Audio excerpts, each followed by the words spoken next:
Hey there, folks. Welcome to Spectrum Pulse. We talk about music, movies, art, and culture. And today we're going to be talking about the newest album from Metric called Art of Doubt. You know, it's a common thing for critics like me who aren't constantly plugged into the hype cycle to say that we don't really know what to expect coming in for certain albums. And in some cases, that's just verbiage in the review in order to heighten anticipation. Most of the time for me, it's actually pretty genuine, because if I think I know what's coming from a certain act, I will tell you in the review for sure. But with Metric, I just don't know at this point. The last time I covered the group was their understandably underappreciated 2015 album Pagans in Vegas, a pretty damn sharp satire of the mainstream pop music industry that kinda missed the mark when it came to the writing that totally stuck the landing for their concept. It's a good album and an underrated album to be sure, but it's also not a great one, and certainly one that didn't hold up to the releases in 2009 like Fantasies or 2012 like Synthetica. But from there, I just wasn't sure what was coming. Their frontwoman Emily Haines rejoined Broken Social Scene for a comeback record in 2017, as well as reforming her solo act Emily Haines and the Soft Skeleton. And she put out an indie pop album, Choir of the Mind, that wound up on my year-end list for last year and was frankly better than it had any right to be. Also probably better than any individual Metric album, but that's a different conversation. And when you have that, and then she's returning to Metric for their longest album to date, and the buzz was kind of inconclusive surrounding what sound the band was taking up this time, and same with the critical opinion, I wasn't sure what Art of Doubt was gonna deliver, only with my hope that Emily Haines would bring over some of her considerable writing heft and her hooks from that solo album. So alright, fine.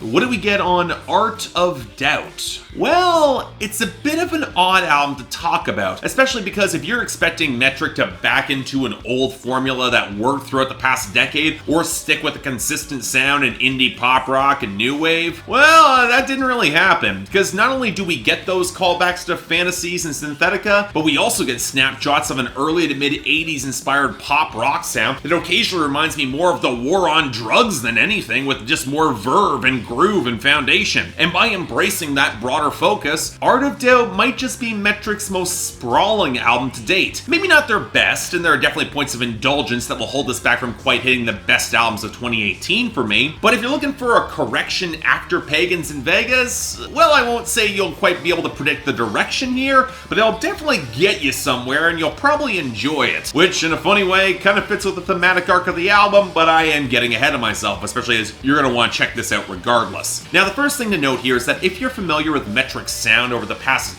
decade or so, the overall tone of what works from this band hasn't exactly changed. Emily Haines' vocals are still willowy with some really well-chosen overdubs, and there are definitely a few passing glances being made at her solo work and some of the melodic composition, specifically in her backing vocals and on some of the keyboard harmonies. And given that I'm something of an old-school Metric fan, especially from their glory days, what I definitely appreciate was the return to a fundamental formula that does have some room for variation if you're paying attention to the details. Specifically, the rhythm section that pumps up the groove, acoustic or otherwise, while letting the heavier guitars or the thicker synthesizers flesh out the lead melody or the harmonies. Not bassy or wiry enough for post-punk, too synth-heavy for pop-punk or emo, but also too fuzzed out and heavily mixed to fit in with most new wave. It's got its own distinctive sound and verve. And I've always liked how well Metric has balanced out their synthesizer choices with a welcome return to some rock edge and some distortion. It's nearly always there, those synthesizers, but more to add texture and accent to the groove or melody without compromising them. Now, there are some exceptions to that. Anticipate is almost entirely synth-driven, and I do think it kind of suffers as a result, a little one-dimensional. And it's hard not to look at a cut like Love You Back and see a heavier, better version of a Phantogram song with the whirring grooves. But those are the exceptions to a pretty consistently strong rule, starting with the meaty crunch of Dark Saturday and building off of there. And it's easy to point at the acoustic grooves driving a Risk and Holding Out as the most obvious return to Metric's typical sound circa Fantasies, although Holding Out is more of a mid-90s alternative rock vibe if we're being honest. But on many other cuts, the balance and layering is top-notch and a little different, from the smoky new wave of Die Happy to the galloping pre-chorus kicking into the title track, to the phenomenal lead guitar melody driving Dress to Suppress. And while I mentioned that Risk and Holding Out do feel a bit like a return to form, but with the heavier instrumental swell and the blend of some gleaming major key synthesizers,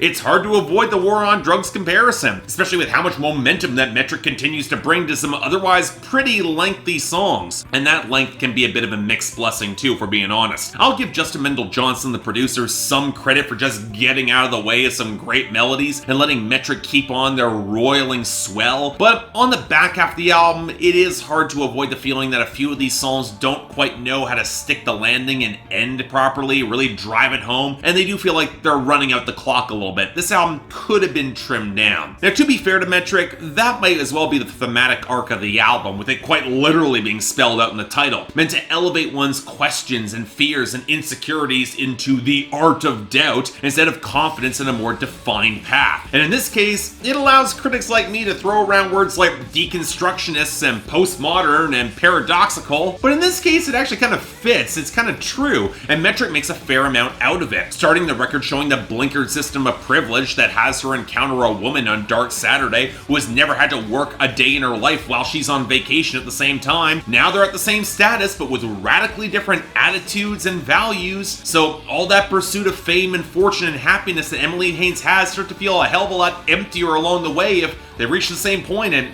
not a lot's different. Which, yes, was the point they introduced on Pagans in Vegas, but now we're dealing with a much bigger picture beyond just pop music, questioning modern society's idolization of fame on Die Happy, the push-pull of appearances and veneers on Dressed to Suppress, and how paltry relationships can feel in that narrative on Holding Out, especially online. Hell, even relationships with the audience in songs like Dressed to Suppress. And here's where things get a little interesting, because Emily Haines, she's well aware of that yawning feeling of emptiness that comes with this brand of deconstruction of false narratives, but instead of embracing a natural cynicism or paralysis in the face of those unknowns, or the feeling that nothing you really do really matters, it's more of a cautious, open-ended comfort and uncertainty that she tries to find here, especially as she can't really walk away or dismiss the experiences she had in her past as not having meaning. Sure, they don't really fit into a narrative and meaning might not have been found in the end, but those events and relationships did shape who she became, and that context becomes important, at least to her. Hell, more than that, it becomes quite literally the anchor point out of deconstruction on No Lights on the Horizon, where she highlights those experiences and casual passing words from friends and lovers. They were enough to drive her out into that unknown, keep getting up in the morning, to take chances, but also not be bound by them or by her past. A wonderful twist on risk that I really liked when that old flame re-enters her life. And the feelings, they are still there, as referenced on Seven Rules, but just because that past significance is there doesn't mean that she's bound to re-engage with it. And that's another thing I really like about Art of Doubt, because unlike on Pagans of Vegas, which tried for pop satire and kind of lost the train of thought once engaged with it, Art of Doubt knows the necessity just to keep moving. Again, for as easy as it would be for this project to be so cynical, so 90s in that regard, it's not.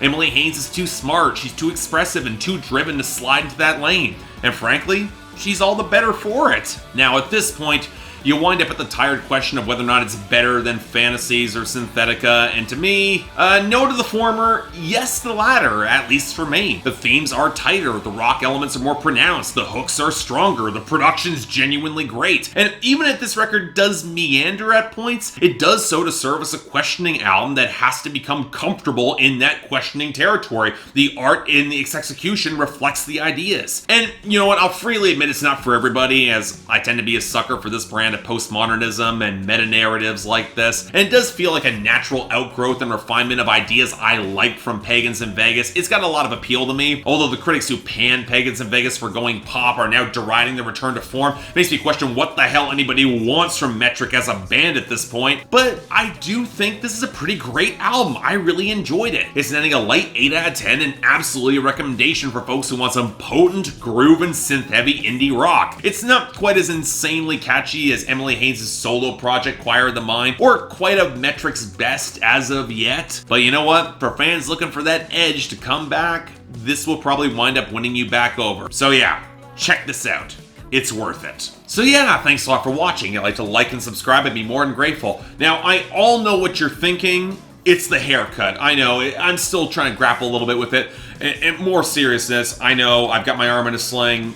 I don't want to go into a lot of details. Let's just say that it's hard out there in the streets. Yeah, as if. That's a different conversation. It was an accident. Don't want to go into details. If you guys want to actually check out the album or buy the record, links to buy or stream are down there below. I got the poll up there. I'm curious where you guys fall on this as Metric fans. I think it's a really good record, but I know some people have come down pretty hard on it. Beyond that, anything else I might be able to do to improve my presentation, I'm all ears. And if you guys want to get involved in my scheduling process or help support the channel, link to my Patreon is right over there, where 3 times a week you guys get to vote on my schedule, and once a week for the higher tier contributors, you guys get to add albums, movies, or even a top 10 list to that schedule. More details right over there. If you want to see my schedule, it's on my Instagram, link down there below. But till then, I'm Mark, you're watching Spectrum Pulse, and I'll see you next time.